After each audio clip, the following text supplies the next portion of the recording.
This is the You Winning Life podcast, your number one source for mastering a positive existence. Each episode will be interviewing exceptional people, giving you empowering insights, and guiding you to extraordinary outcomes. Learn from specialists in the worlds of integrative and natural wellness, spirituality, psychology, and entrepreneurship, so you too can be winning life. Now, here's your host, licensed marriage and family therapist, certified Neuro emotional technique practitioner, and certified entrepreneur coach, Jason Wasser.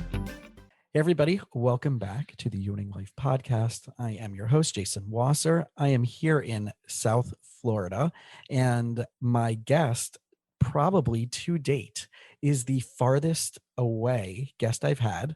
But he's also living in a place that I spent 2 years after high school living in, and multiple summers, and have traveled back over the years to the land of Israel. But he's a UK, London, right, native, father of 5 children and husband. He is the founder of the Gefen Media Group, which is a premier podcast booking agency, the host of the Can I Pick Your Brain podcast and the Daniel Gefen Show. He's also an author of the Self-Help Addict, and most recently, he is the founder creator of PodBooker, which is a platform for podcast hosts and podcast guests to connect. So in short, right? So Daniel Gefen, thank you, first of all. Welcome to the show. Thank you so much for having me. I think you're officially in tradition with Fiddler on the Roof. You're a matchmaker extraordinaire. Matchmaker, make me a match. Find me a find, catch me. Is that how it goes? I think so. Yeah. I watched it like 20 years ago. Oh my goodness. Wow. Yeah. So let's reverse engineer everything, right? This is the newest project, this PodBooker. And I actually got connected to you through a buddy of mine, Mike Ficarra, who has his own podcast, but is a personal friend here in South Florida. And then all of a sudden, like, you just started showing up everywhere on social media in the last 6 weeks. So in a way, I was thinking about before, like, you're kind of the, like, you're the guy that's so well known that I didn't even know existed until I started seeing you showing up everywhere over the last number of weeks. So like, what the heck has been going on? And this PodBooker thing, again, just came out of nowhere, and it's slamming. Yeah. Well, it's interesting because I kind of got into the podcast space 4 years ago, but really had no idea about podcasting, and there was no plan to go into it. You know, it just kind of, a door opened, an opportunity, came. It started with a phone call. I can get into the story if you want. So 4 years ago, I was on a tennis court here in Israel, playing tennis. And well, that's what you do on a tennis court, Daniel. You play tennis, right? Although pickleball has been taking over. Oh, please. No, stop. I hope stop, it's a bastardization. Stop this madness. I know. Disgraceful. So I get a phone call, and this guy on the other line who I've never heard of before said, "Daniel, I heard you have an interesting business story. I'd like to have you on my podcast." My response to him was, "What the heck is a podcast?" I had no idea what a podcast was. And to kind of give you a little bit of context, so I had a successful business that I built while I was in the UK. Sort of, I guess my backstory is that I was a troubled child in school. I jumped on tables to get attention. I was the class clown that was depressed on the inside but happy on the outside. And when I went to try to work for other people, it just didn't work out because, I had kind of left school thinking I was done with prison, and now here I was feeling like I was in prison again, being told that I have to be somewhere at a certain time and work with certain people I don't want to work with. And it just didn't work for me. And I kept getting fired. And my special dear wife, who's been with me now for 14 years, and that's the biggest miracle. We're celebrating Hanukkah, but the biggest miracle of all is that she stuck with me for 14 years. So you took 8 days and turned it into 14 years. Yeah, 8 seconds and turned it into 14 years. And she's the one that really kind of pushed me to go into entrepreneurship. She said, why don't you start your own business? And I was like, I don't know how to do a business. Like, I've got no degrees, I've got nothing. Like, how do I? And she said, you'll figure it out, and so there you go. Lots of ups and downs, but I built a relatively successful business. It was offline, and I had no online presence, no social media following, no email, like nothing. Starting from ground zero, invisible. If you type my name into Google, back then, you wouldn't find me. And so when this guy said, do you want to be on my podcast? And I said, I don't know what a podcast is. And he explained to me what it was. I was like, wow, this is really exciting. Because I'd never spoken in public before, except in high school on the tables and getting detention for that. So next thing I know, I'm in my pajamas, I'm wearing a headset, I'm talking to the wall. I thought it was pretty funny because, is anyone actually listening besides for this guy, right? Is there anyone else out there besides for him and his mother and his cat, right? And so at the end, he said to me, well, Daniel, thanks so much for coming on the show. It's so good to have you. And I said, well, this was so much fun, but like, how many people are listening to this? And he said, there were over 1,000. And I fell off my chair. Yeah. And I said, what? Did you just say 1,000 people? He said, yeah. I said, come on, you're kidding me. Where are all these people? And he said, well, they're all over the world. And he starts listing all these countries, some of which I didn't even recognize.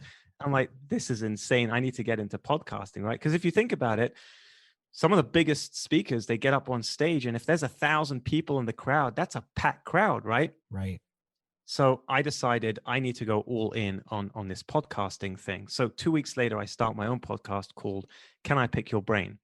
And my goal was to pick the brains of some of the most successful entrepreneurs and leaders in our generation.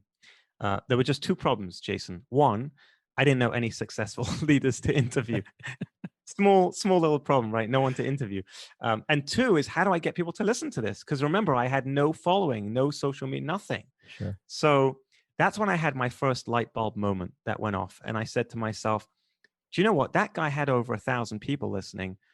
Well, if he had me on his show and I'm nobody, I'm this like little invisible guy, maybe I can go on other people's podcasts and leverage their audiences. So instead of trying to figure this all out myself and trying to build the audience on my own, I'll just go on other people's podcasts as a guest and just talk about my story, and then, kind of throw in my podcast there, and hopefully they'll come and listen. Well, that worked better than I ever dreamed of, because within a very short period of time, my podcast became a top 50 ranked podcast on iTunes. We hit over 300,000 downloads.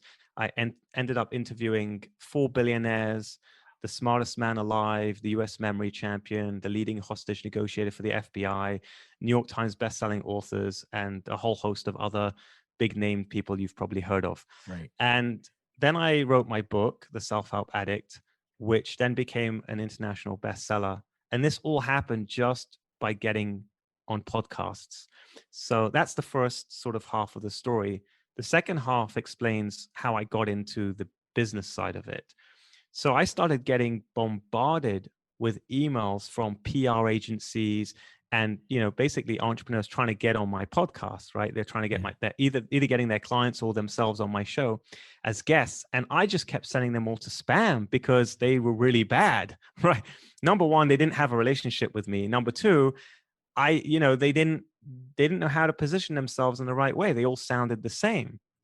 And so after a couple of months of getting dozens of these every single day, I woke up one morning, this is 3.5 years ago, and I had the second light bulb moment, which was, I've got a top-rated podcast myself, so I understand the podcast space. My friends are top-rated hosts, so I've got the relationships and the contacts.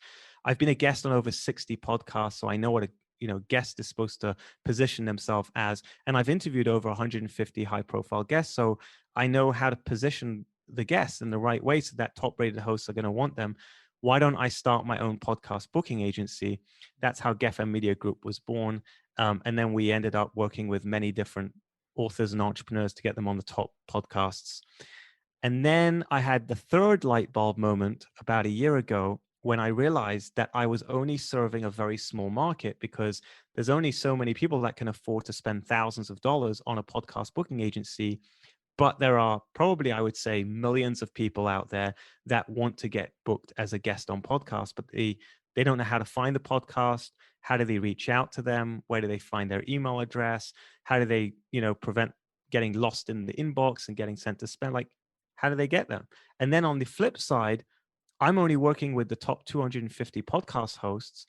Well, there's over 1.5 million podcasts out there, right? So there's at least, I would say, a couple of 100,000, if not more, hosts that are looking for guests, but they're not getting any from any PR agencies or booking agencies. And that's when I had the idea to create a platform, essentially a marketplace where guests can easily find podcasts and pitch to them on the platform and get booked on the show.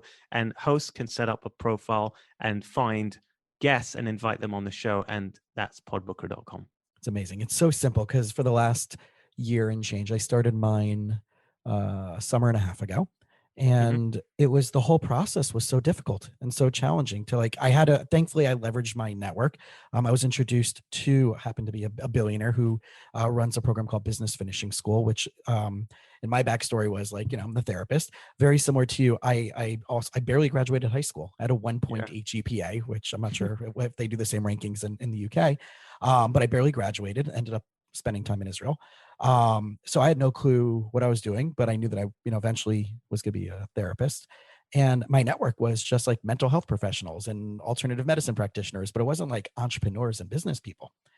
And it wasn't until my friend convinced me, it took him 2 years, who's in my alternative medicine community, to come to this conference in Dallas. And I had no clue anything about the guy who was running it. It was just a business entrepreneur program.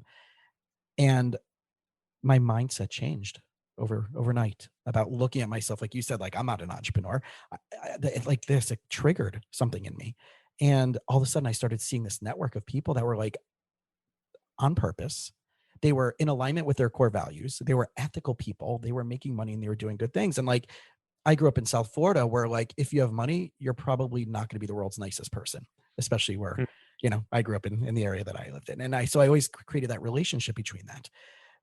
Then coming into the podcast space a little bit later, thankfully I was able to leverage that. But I know what's out there is either a very expensive paid thing, but that same thing that's paid, that they also have a free version.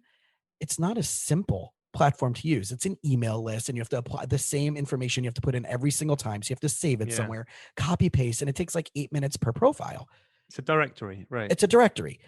And yours is plug and play. You set up your profile in 8 minutes, and then all of a sudden you pick who you want to, right? It was such, I think you cornered the market with the simplicity. And right now, right, podcasts it's huge. This is the medium. Yeah. 150 million Americans listening regularly to podcasts. It's insane. The growth has been staggering. Yeah. And if you have, I think the numbers I saw, that if you have at least 3,000 people collectively in the lifetime of your podcast listening to you, you're in the top 10 or 20% of listened to podcasts. Yeah, it's crazy. This is where right now it's undervalued attention. That's why it's so exciting, because if you remember back in the day when Google, it was so easy to get on, on Google on the front page. You paid a few $100s to some people in India and boom, you're like on the top of Google. Those were the days, right? And Google AdWords was like 10 cents a click for most keywords. It was a joke. You were printing money. Then came, YouTube ads, for example, where again, it was, so cheap when it first started out. YouTube, same thing. And as the market gets saturated, it just gets so expensive. And right now, the podcast space is wide open. It's still early days. People say to me, but Daniel, there's 1.5 million podcasts. Well, first of all, bear in mind that around, I would say, only 800,000 are active. Right. So there's only 800,000. So less than 1 million that are active podcasts. Now compare that to how many YouTube channels there are. Over 100 million. And compare that to how many blogs there are. Almost 1 billion. Billion blogs. So 1 million podcasts is nothing. It's a drop in the ocean. We're still in the early stage. And here's the other cool thing. And I mean, this is huge. Right now, it doesn't cost any money to be a guest on. In fact, I'm on this podcast right now. Did I pay you any money, Jason? Not at all. No. But that's crazy because you've been doing this now for over a year. You've put all your work and energy into it. You got to find the guests. You got to prepare for the guests. You've got to produce the show. You've got to edit the show. You've got to promote the show. Mm-hmm. And I come along and I just spend an hour of my time and I get access to your entire audience that you've spent the last year building. Right. That's insane, right?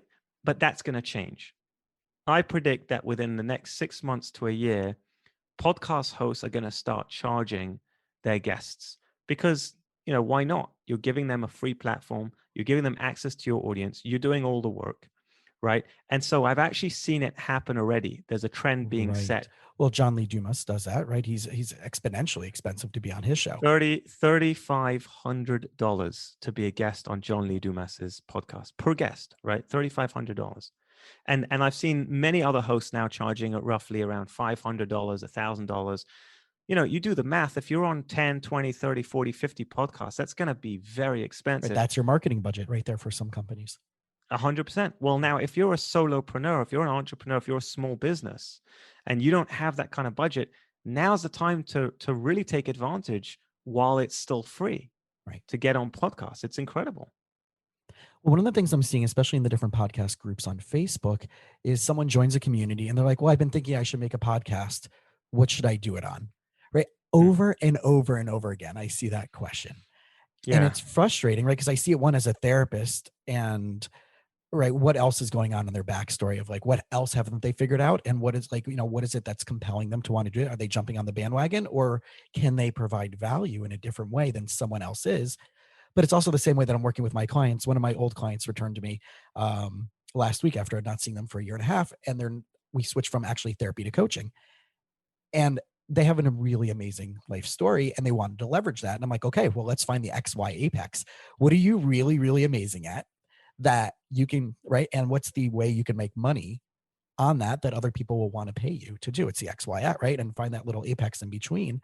And we found out based on their story, based on the trauma they went through and being a single parent, that this is exactly their niche and who they need to market to within the span of a half hour. We figured that out. When you said that all of these podcasts, right, they're not consistent, right? There's a lot that aren't making. I also know, I also heard that most of them don't get past like show 20 or something like that. Yeah, 20 or 30. Yeah, usually. Yeah. And 85% of podcast hosts are not making any money from their podcast. That's the other thing.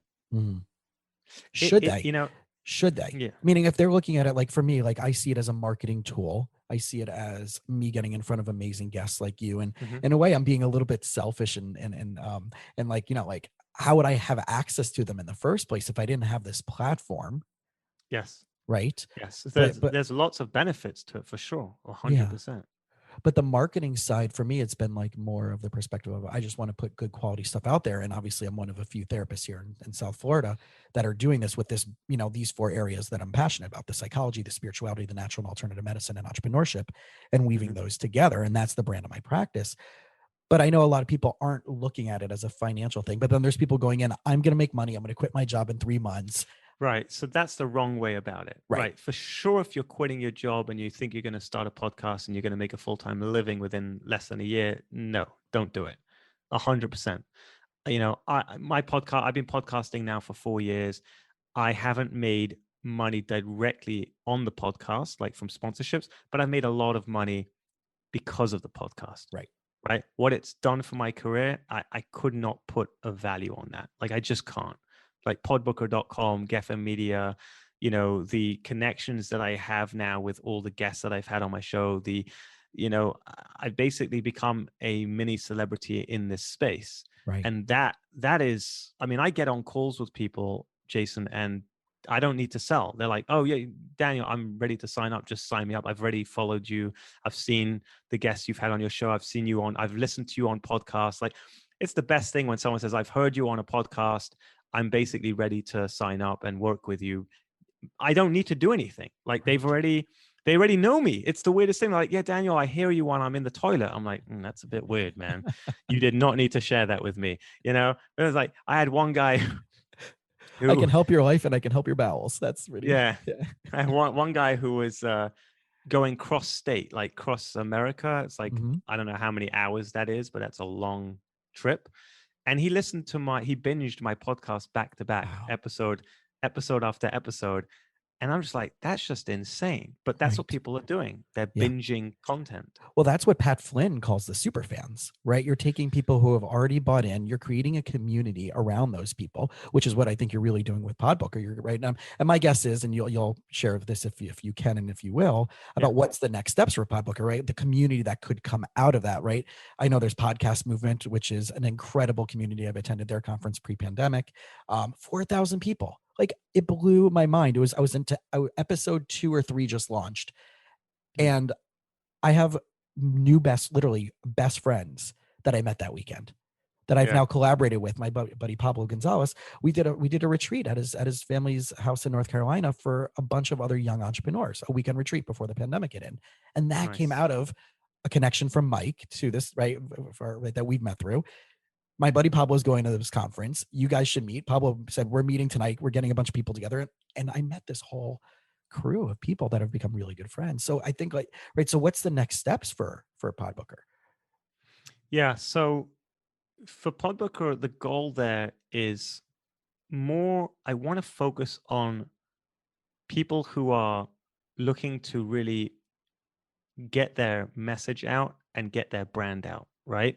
And I don't like putting people into boxes, but at the same time, right, you have the A-listers, right? You have the Joe Rogans who will have Jim Carrey on his show, right? And then you've got the B-listers and the C-listers and the D-listers.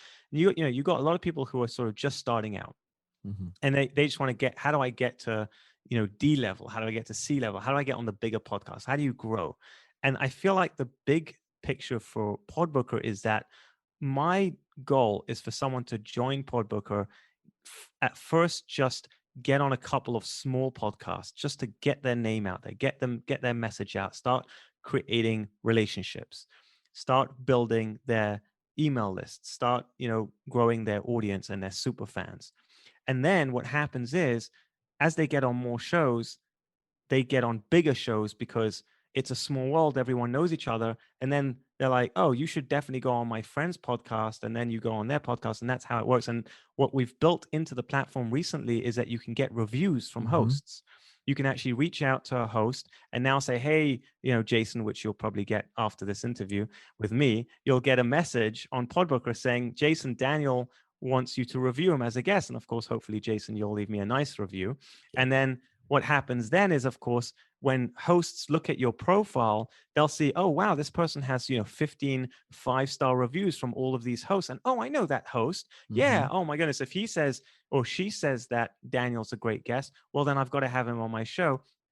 And so you start getting booked on the bigger shows. And it's like a game.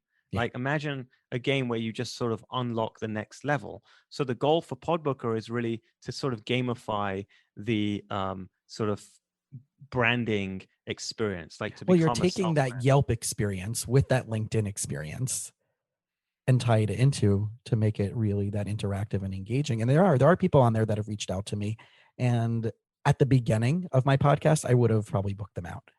And now, I unfortunately and it felt weird for me to say no to someone, but they're no longer what my podcast compared to the guests that I'm looking for. And it's interesting, like you were saying, I want to hear people to hear this. I had a guest on my podcast that was, they were on some pretty well-known TV shows with they were on an Oprah show. And when I reached out to them to be a guest, they asked me about my numbers, and my numbers aren't staggering like a Joe Rogan or an Andy Frisella or those guys in that business entrepreneur space, right? Yeah. But I said, here's the people and here's what they do on that have already been guests. So it was Coach Michael Burt, who spoke at the 10X conference and such, whatever it is. And immediately they wrote back and said, okay, great. I didn't even answer the question about the numbers. That's the game. And boom, there it is. And that's really important because people ask me, how did you get billionaires on your podcast? How did you get Robert Kiyosaki? Or and that was recent, right? Russell that was a few weeks. Robert Kiyosaki was the last time. Well, it was someone you had recently. That was a pretty big, like you said that you were trying to get. 1 second. That was oh man, he's off. Now I don't remember who it was. But he's a big speaker. But once you get like one big name guest, so then all of a sudden, all you need to do is just name drop a couple of guests, and they won't even ask you about, this like, oh, right. If he went or she went on your show, like, I'm definitely coming on. And that's kind of part of the whole game that we play, Mhm. right? It's who knows who, right? And it's the same thing with clients. Like, I started getting some big name clients as, for my agency. And once I had like a couple of, sort of big named clients, then basically HarperCollins reached out to me and said they wanted to partner with me and send clients my way. And I'm like, wait, hold on a second. HarperCollins just reached out to me and wants to partner with me. Like, what the heck is going on, right? And here's the message I think I want to really give to people listening to this. You just got to get out there. I'm serious. Like, you really, really, really don't know what's ahead of you. I would never in a million years have imagined that I would have a best-selling book or a top-rated podcast or interviewing billionaires or, running an agency, partnering with HarperCollins. Like, it just, launching a SaaS company. What the hell do I know about SaaS, man? Now suddenly I'm like going on YouTube and checking every SaaS thing out and like trying to learn, because I don't know how to do this. Like, I'll be honest with you, I don't know what I'm doing. We just hit 1,000 users and I'm like, oh my goodness, what is going on over here? Like, it's just doors open up and doors close, right? And sometimes you go through hell. Like, I had a partner break up with me and throw me under the bus, and I had to start my whole company from scratch. I had my, COO who was running my whole company, my first company, who became suicidal and quit. And suddenly I was left with a business that I didn't know how to run. And I've had so many things that just came up. And I honestly thought many times that it was over. Like, business was done. Like, there was no way I'm coming back from this.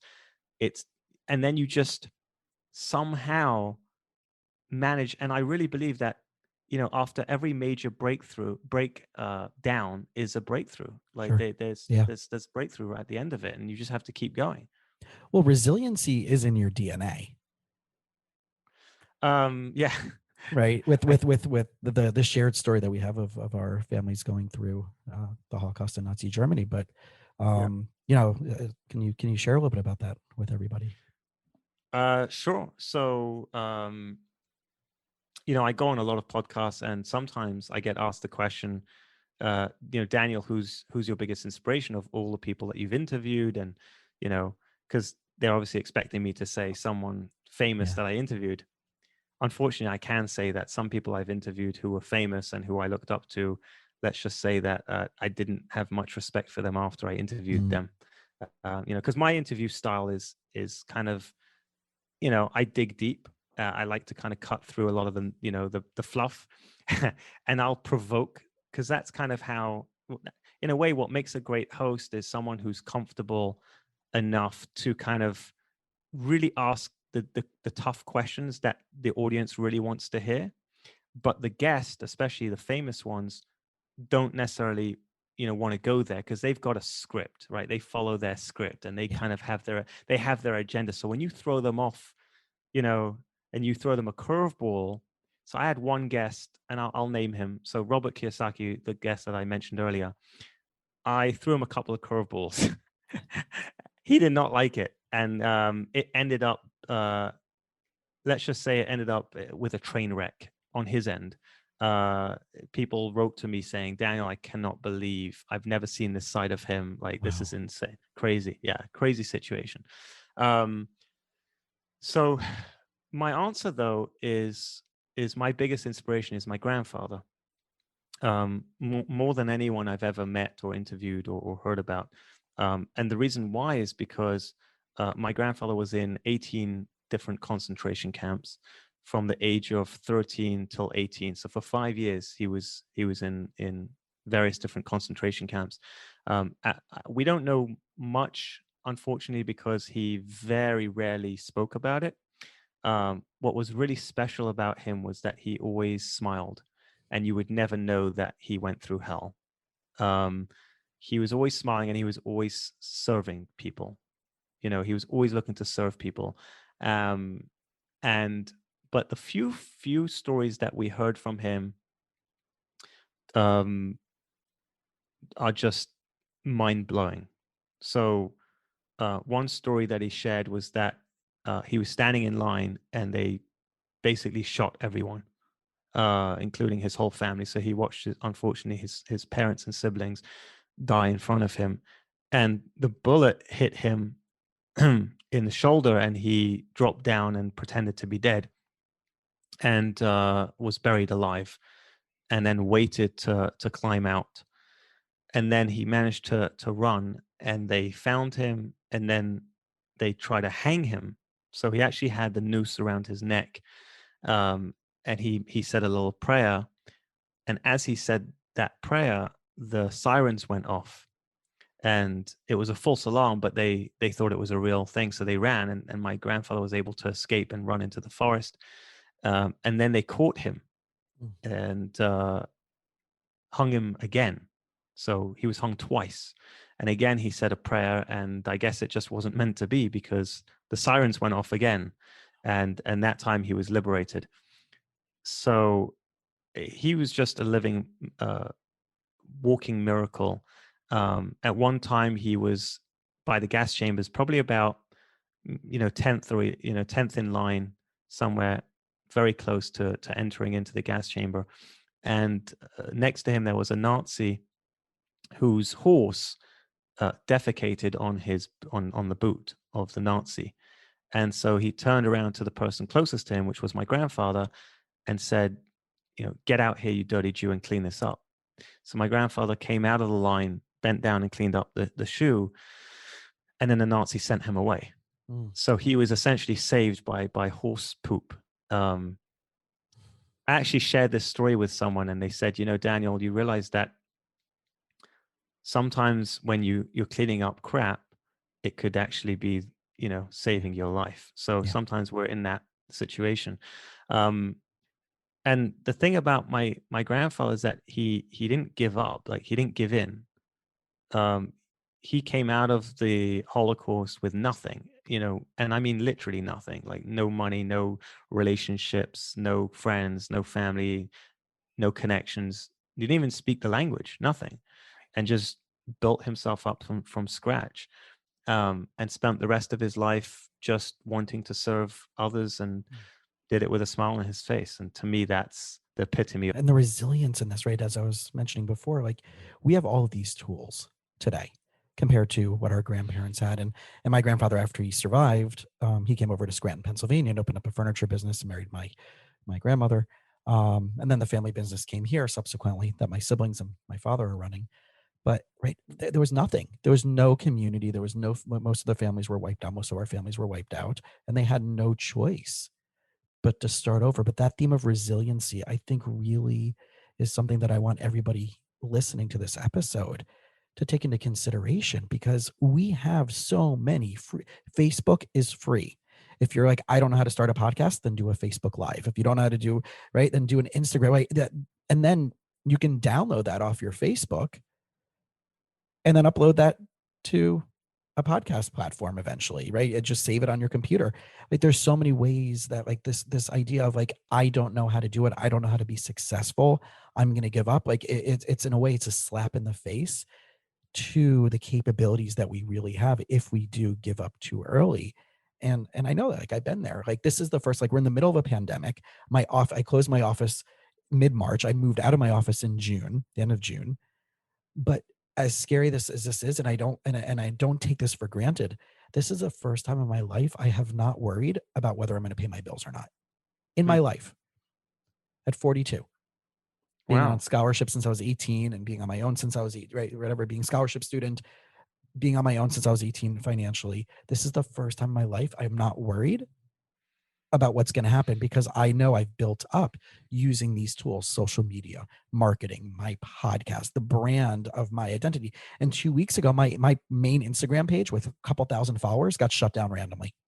Oh no. Right. Really? So right, we're putting people out there like, I'm putting everything into one little pocket, right? And when it comes to social media versus like, using Facebook and LinkedIn and Instagram and Twitter, right? You have to have that spread out. But I had like 2,800 followers. Well, here's the thing. I think this is my issue with social platforms. I have two major issues with them. Number one, they've got you by the balls. Mm-hmm. That's it. They decide. And so you could build the biggest following on Facebook or Instagram, or And YouTube, right? and YouTube, right? Well, think about it. Like Google changed its underpants, like God knows how many times, right? When they changed their algorithms, right? Yeah. Well, they could do the same thing with YouTube, right? Google owns YouTube. Facebook Facebook, we've seen what happened. Like when I first started on Facebook, if I made a post, I would say probably 80 to 90% of my friends saw that post. Right. Today, you're lucky if 10% of your friends see the post, right? Yeah. So already we see that the amount of exposure that you're getting on social media is very, very small. Well, they're pushing more to that marketing where you have to buy the ads to push it out. Because they to the want you people to pay. Yeah. That's the same reason why Google changed its algorithms, because they wanted you to pay. Facebook is a business. Don't ever forget that. Right. So Facebook will be pushing you to pay them in order to get exposure. So number one, my issue with it is no control. My second issue with social is the lack of attention that you get, and quality attention. Yeah. So the average attention span today is about 8 seconds, which is 1 second less than a goldfish. Okay, that's pathetic. But in social media, in the world of social media, it drops down to just 3 seconds. Yeah. That's the average attention span. So that means that if you're posting on social media, you've probably got, I don't know, Susie sitting on the toilet till her thighs go numb, scrolling through her Instagram feed, and you've got just about maybe a second or two of her attention. That's worthless. What is that worth? Nothing. Now, to put that into perspective, contrast that to podcasting. You own your podcast. Nobody can take that away from you. You own that. That's yours. There's no Facebook, there's no Instagram. No one can take that away from you. Number two is over 85% of people that listen to podcasts listen to the whole episode from beginning to end. And the average podcast episode is 45 minutes long. 45 minutes long. Okay. That's a gold mine, because attention is everything. It's everything. Yeah. Right. And it's so crazy, because when you were talking about before about writing a blog, doing a social media post, doing this, doing that, you can take that content from this episode, right, which I'm going to do, and I have my editor edit it, and then I have him pull out 6 to 10 little juicy nuggets, make that into a 60-second Instagram video, and we already know that videos get higher attraction and a higher likes and all that stuff than just a regular picture post with words. And you take those those juicy nuggets of what you're saying or another guest is saying, and that's going to draw them in way quicker to be like, oh, wow, I really like what this person's saying, and I'm going to go click the link, than just a picture with maybe some quote from what they said. And it's useful to do the quote cards, as they call them, as well. Yeah. But you're automatic. And then from there, we take, right, I don't know if you do this as well, but I take the transcript, and I have my virtual assistant take stuff out there, and post, do the transcript on there and make that into a blog. So now I have the SEO, which leads it back to, so it's cross-pollinating everything, but it all came out of one hour conversation, and it's multiple uses from that. Yeah. Now I kind of want to do something, because it just came in my head. Yeah. I'm sitting here and I'm thinking, if I was listening to this 4 years ago, 5 years ago, I'd probably feel overwhelmed. Sure. Okay. Even a year and a half ago, I was overwhelmed. Yeah. And the reason why is because, there's so much that you can do as an entrepreneur today. Yes, you can build a Facebook following, an Instagram following, a YouTube following. You can start a podcast. You could repurpose every episode. You can go on podcasts. You can start trying to build an email list. There's just a million and one things to do. And the problem is, because everyone's trying to do everything, most people end up doing nothing. Right. So here's what I really want people to do. If you're feeling overwhelmed right now by all the options, I want to help you with that. And this is advice that I kind of wish someone gave me 4 years ago. I want you to just pick one thing and just do it really well.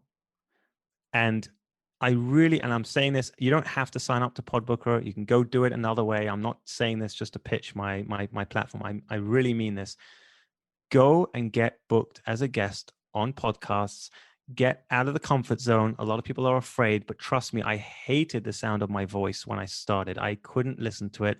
I sounded like a dying cat. And you know what? I got used to it. And now I actually like the sound of my voice. It sounds weird to say that, but I do, because I just got used to it. And like anything else, you'll get used to it. And maybe you'll bomb the first few interviews you do, and that's totally fine, because there's plenty more. There's plenty more podcasts out there, and no one really cares. Like, they'll just move on to the next thing. They'll probably, look at what Trump's doing next, or what, what's happening with the pandemic. Like, you're small news. Like, I'm small news, you're small news. We're just small news. Like, at the end of the day, we care about ourselves, but no one really else cares. Like, they all care about themselves. Right? That's just psychology 101. Okay. So get on some podcasts, get booked on those shows, start sharing your message, start sharing, your story, and then do one thing: start building your email list. Okay. Have some sort of call to action, some sort of free giveaway, some offer that you can offer people who are, a few steps behind you. Right. There's always going to be a market of people who are a few steps behind. You don't have to serve the whole market. You just need your 1,000 super fans, and you've got yourself a very nice business. I promise you, you'll have a very nice, successful business.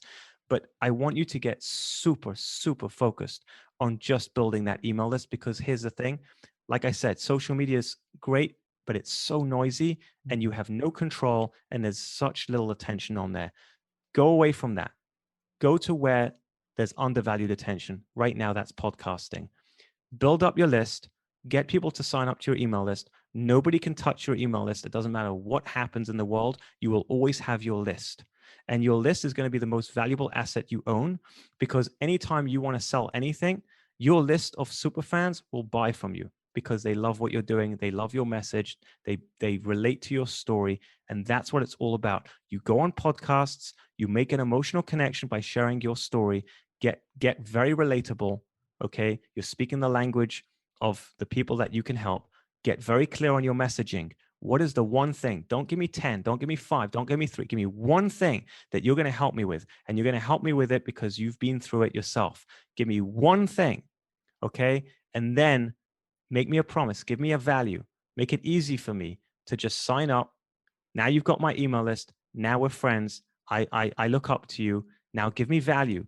Hit my inbox with value. And then every now and again, tell me, hey, here's an opportunity to work with me. I'll buy into you. Yeah. Just do that. Yeah. And for those of you who are still struggling with that, and I've had this conversation with people before, so I said, I challenge them to do the next step on top of that. If you're really still stuck after brainstorming and thinking like, what do I really have to offer? What do I really have to speak about? I haven't gone through much or whatever. Why would anybody want to listen to me? Go on your social media, whatever one it is, right? Mostly Facebook for most people at this point, and put the following question. If I were to give a TED Talk, what topics of what would my TED Talk be about, and the title? Yeah. And you're going to have some really funny answers, but it's also an energy. I mean, and an attention grab, right? So, yeah, people. I want to add something as well, because Facebook could be that, I've got 5,000 friends on Facebook, but like, come on, like how many are close, right? How many are close, intimate friends? I would challenge people to, you could do the Facebook thing. I like that idea. That's great. And you're going to get some great insights.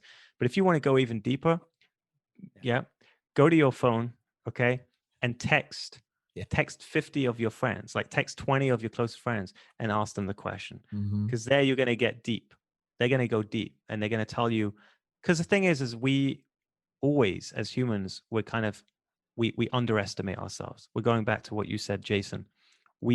If we only knew how powerful we are, if we only knew how powerful, if you wake up every single morning and you say those words to yourself, if I only knew how powerful I am, I promise you, you're gonna have a different, your mindset will change. And it's like muscles. Okay. When you go to the gym and you lift up a weight, at first you can't see a difference. There's no difference. Like, I did a weight. Why am I not coming out like Arnold Schwarzenegger, for crying out loud? Come on, man. I worked out hard today. Like, what's going on? Same thing with your mind. Your mind is a muscle. Your mind is a muscle. So you have to keep working it. You keep working it. And eventually you start to believe it. You stretch your mindset to the point where you see an abundance and you see yourself as someone that is capable and that can do it. And that's it. And then you get that feedback from your friends, and that's your calling. That's what you should be doing. And then the following feedback, it will come when you start putting out that value and you start putting out the content. people will reach out to you. I had this conversation last night. I'm starting a second podcast with a matchmaker in New York, and she and I were talking about that. And she has a massively large group of people in her community. And we were talking about like just these basic conversations. We've been doing Facebook Lives, and we're going to take the Facebook Lives and then edit it and make it into the podcast. But already we're getting like this consistent between like 400 to 1,000 views within the span of a couple of days on there. And people are writing back like, I can't believe no one shared this information with me. Why isn't anybody else talking about this stuff? It's really raw in your face. I'm doing it from the therapeutic side and the no BS side that no one else is willing to, especially in those circles, right? and we're just getting those quick little comments like, okay, this is worth it. And it will come. And it will come. So people out there, I really want you to listen, right? It doesn't matter if you, and even more so, you're like, well, I work for someone else. Why should I do a podcast? I'm not creating my own business, but what makes you so good at working for someone? There's the entrepreneurs, those who help grow a business from the inside. And there's the entrepreneurs who are the ones who create the business. But you can be entrepreneurial as an entrepreneur. You can help that business grow, and you can talk about all the ideas that maybe that you want to share with businesses that are like yours about, here's what we can do. Here's my suggestions. Here's my brainstorming, right? And other businesses out there that have people like you as employees might pick up on that. And another employee in another business might listen to you. And all of a sudden you're like, hey, can you coach us on this? And you never thought about coaching another business, right? All the different positioning that can happen out of this podcast platform is absurd. Yeah. And you never know who you're going to affect. That's the other thing. Like you're talking into a microphone and you don't know who you're affecting. In fact, I'll never forget one day about, I would say it's probably now 2 years ago, I got an email from someone who heard a podcast that I did. I literally had tears rolling down my face when I read this email. He said, Daniel, I just want to let you know, you don't know me, but I was considering taking my life this week. And I stumbled upon your podcast episode, and I decided I'm going to give my life another chance. This person ended up becoming an author. He wrote a book, started his own podcast, grew his own audience. Like he's inspiring now, other people. I mean, this is not normal. Like, do you understand? Like I said to myself, it was worth doing all these podcasts just for that one impact to say you could save someone's life. This is not a joke. That's I think maybe the biggest takeaway of this conversation is that every single human, every single story has a value behind it. And if you're out there listening to this and you're like, but I haven't done much yet, or like I said a moment ago, but I'm working for someone else, or maybe I went through too much in life. Why would anybody benefit from me? I haven't even figured it out yet. But like Daniel said a few minutes ago, you might be a few stages ahead of a bunch of other people who are going through that now or have gone through it. And you might have some keen insights that only you can share through that vantage point from that mountaintop that you're sitting on. And don't be afraid to share it. And that's like, I really think like that's the underlying beauty of this. And you anybody can do it. Story? I you do. Want to hear a crazy story? Please. I had a client called Ellie Nash. Ellie came to me, said that he's been very successful in business. But he has a message that he desperately needs to share with the world, and it's a message that's really hard to share, but he's ready to share it. And his message was basically his story of how when he was younger, he was unfortunately sexually abused by someone in his community, and for years he kept it hidden inside. He didn't tell anyone about it, and it was only because people that worked for him had to tread on, eggshells around him because he could just fly off the handle any minute because he was holding all of this inside. And they basically said, Ellie, you're going to lose your best workers if you don't go and get help.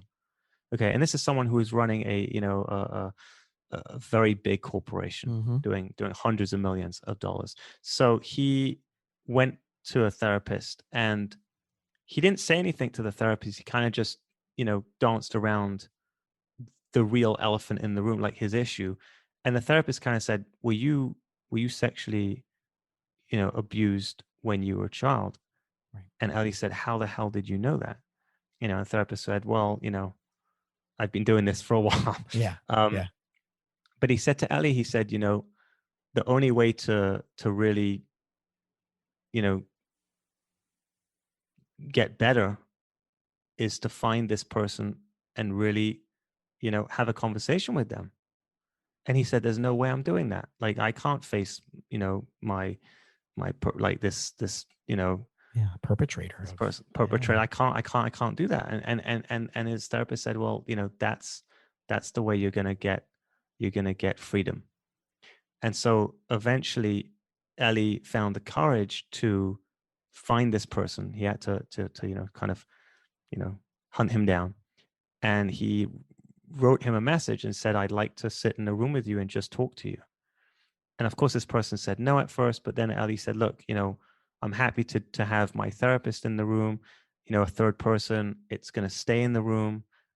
I don't want anything else from you. I just want to speak to you. And he managed to get him in a room. And this person was absolutely broken. He was just a broken human being. And Ellie said for the first time, he saw this guy as the victim. And Ellie felt like almost pity for him. And he was able to get to a place of forgiveness. And he said it was the most beautiful, unbelievable feeling he's ever had.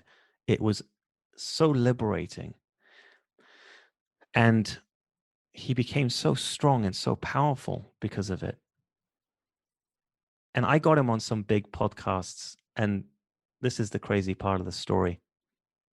First, Ellie reaches out to me and says, Daniel, I cannot believe the response I'm getting. People are texting me and sending me emails and like reaching out to me, telling me. Then he did a TED talk, which had over 1 million views. Okay. But this is the crazy part. His next door neighbor, who he's known for years, the family was over for dinner. They were doing dinner together. And he takes Ellie to the side and he said, and he holds on to Ellie and he bursts out crying. And he said, Ellie, I went through the same thing. Mm-hmm. And he heard him on a podcast. Can you imagine? There were neighbors, Yeah. been to each other, their children playing together, their wives sang for years. And he didn't know, but he heard him on a podcast. Yep. And he said, Ellie, thank you. Yeah. That's the power that we have. Right. But we have to share it. Yeah. And I've heard Ellie speak, and because he's in South Florida now, right? All of these vehicles to healing, to having a better life, to having better relationships, is coming through conversation and podcast. Like, I really do see this, right? This is podcasting for so many people is therapy. And you have to know what to share and what not to share. And obviously the boundary, right, needs to be in, whatever it may be, but that could be done through finding the right people to coach you through it. But just like that story, I have another friend of mine also, right? She had cancer, was married. Her husband was very abusive. No one in the community believed her. He withheld giving the divorce, all that stuff. And now she's starting to go on podcasts and to share this as a tool of what she went through, and to have no one believe in the community that this was a real thing. And now even like the friends, like it was just released a few weeks ago, and like his friends are like, we're going to sue you for slander. And like, but it's all true. And we all know, right. And but it's been such a therapeutic process to go through. Imagine going through chemo while like, right. It's, you're going through a divorce process. You're going through chemo. You're finding everything's being stolen from you, to not have a voice in any of this, and being able to find a voice and now be able to share that on the podcast community is so profound. So again, I really want people out there. There is a way for you to share your story and for you to find your part of your purpose. If not, maybe a main purpose is for you to be eventually doing something else, to be speaking, to be sharing your wisdom and your experiences. And we're going to hold you accountable. And in fact, I want anybody who's listening, I want you to reach out to us. I want you to reach out to Daniel. I want you to reach out to me that you've come up with something, and that you've asked those questions that we've asked of you, and share it with us, that this is what I want to share with the world. And I want to make sure that I bring that value out there. So as we wrap up, I just want to make sure people know where to track you down. I know there's the podbooker.com website. Well, it's free to join right now as well. When is this episode going live? Just so I kind of hopefully sooner than later, but it's we're now at the end. Well- We're now in the beginning of December, so I'm thinking probably January-ish. Okay. Yeah. Yeah. So it's always going to be free to join and to set up a profile, whether it's a host profile or a guest profile in there. So yeah, totally free. And the other way they can reach me is I started a podcast called Grow Your Show, which is basically how to grow your show, how to grow your podcast. And I interview other podcast hosts who have hit, millions of downloads and monetized their podcast and how they did it. And they share sort of all their tips and tricks and journey and how they grew their podcast. So you could subscribe to Grow Your Show as well. That's another way to sort of find out more. Right. And then the name of your book that's available, I'm assuming on Amazon. So So, that's a whole nother story there. But, yeah, I mean, the name of my book is The Self-Help Addict, and I'm going to say this. Yeah. I am a little bit embarrassed. The reason I don't promote it, I wrote it 3 years ago. I wrote it for my son's 10th birthday, and he's turning bar mitzvah this month, next month. And a lot of the book I feel like was written from ego, but it's only now 3 years on. I work on myself a lot, try to develop myself as a human being. So looking at a book that I wrote 3 years ago, it's kind of painful for me. But I'm going to take my own advice and say there are still people who can benefit from it. Yeah. Right. Yeah. There are people who can benefit from it. Well, at that vantage point, that's where you were at that vantage point, right? I have a video that I found from my second, it was the end of my first semester of graduate school for my master's in marriage and family therapy. We had to do a model therapy session, videotape it, right? VHS, we're talking like, 2003 here. And then give it to the professor and explain what we were doing. It's now 2020. I've been licensed since I graduated 2005. So I've been licensed fully since 2007. To this date, I still haven't watched that video. Once it was turned in from that first semester, it never, and I found it. I'm like, I can't imagine, like, I would cringe to see me at early 20s and like, attempting to be playing a therapist at that time. But I know, like you said, like the vantage point of it, like the wisdom that's there was very apropos to the wisdom's there, but it also maybe is the calling for the, the recovering self-help, right? The next book, part 2, is the recovering self-help addict. But I know, like, in the alternative medicine field and the therapy field and the chiropractic field, I have so many friends who are chiropractors. Every weekend when pre-pandemic, they're going to a conference. And this training will make me this, and this money, and if I get this specialization and this tool and this, so it's not just in the business world of self-help and the Tony Robbinses and all that other stuff, but it's also in the medical space. And so I think we all need to figure out how to leverage that and be a little bit more calm and gentle to ourselves. Sharpen the saw, right? Yeah. Yeah. So awesome. So everybody, again, out there, right? Today's guest was Daniel Gefen. He is the creator of the website PodBooker. He's author. Again, he has the Can I Pick Your Brain podcast, the Daniel Gefen Show. Also, he's the founder of the Gefen Media Group. And Daniel, I'm so glad we finally got to connect. Thank you so much for having me. Happy Hanukkah. Yeah. Cool. I'm going to go get some latkes now. Nice. with the applesauce, or I know some people have. I do. Right, the applesauce or the sour cream, but I heard a kicker, and I had it a few years ago. It's sour cream with caviar on top. Hey, I know. I thought it was gonna be awful, but I was quite blown away by it. Listen, I mean, I eat eggs with baked beans for breakfast, so whatever. We all do weird things. That's my weird thing. That's it. That's one right. of them. So now you know. So now when you reach out to Daniel and you ever want to, it's like, I tried that recipe, right? I heard that episode. Oh my goodness! I'm telling you right now, if you try scrambled eggs with baked beans, you will thank me for life.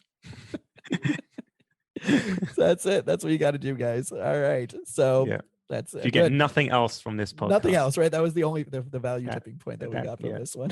So cool. Good. Looking forward to connecting again. Thanks so much. Thanks for listening to the You Winning Life podcast. If you are ready to minimize your personal and professional struggles and maximize your potential, we would love it if you subscribe so you don't miss an episode. You can follow us on Instagram and Facebook at You Winning Life.